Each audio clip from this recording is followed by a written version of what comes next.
Një ngjarje e rëndë ka tronditur komunitetin e Kavajës këtë të shtunë, ku një konflikt i përditshëm ka përfunduar në tragjedi.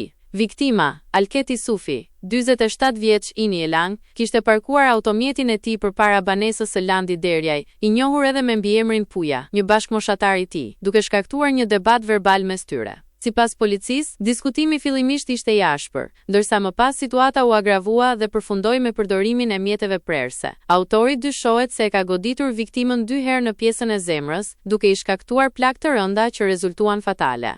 Pavarësisht se Sufi u transportua menjëherë në spital për ndihmë mjekësore, ai ndroi jetë për shkak të gjendjes kritike nga plagët. Ngjarja ka ngjallur reagim të menjëhershëm të forcave të policisë, të cilat kanë nisur ndjekjen e autorit dhe janë duke koordinuar punën për kapjen e tij. Grupi hetimor, në drejtimin e prokurorisë, ndodhet në vendngjarje dhe po punon për sqarimin e rrethanave të sakta të ngjarjes, duke dokumentuar çdo detaj për procedurat ligjore. Policia ka konfirmuar identitetin e viktimës dhe të autorit të dyshuar, ndërsa hetimet pritet të zbardhin edhe motivet dhe dinamikën që çuan në përshkallëzimin e konfliktit. Autoritetet apelojnë për bashkëpunim nga qytetarët për të dhënë informacion mbi vendodhjen e autorit dhe njoftojnë se masa të mëtejshme sigurie do të merren për parandalimin e incidenteve të ngjashme në komunitet. Kjo ngjarje vjen si një paralajmërim mbi rëndësinë e kontrollit të konflikteve dhe ndërhyrjes së hershme për të shmangur pasoja tragjike.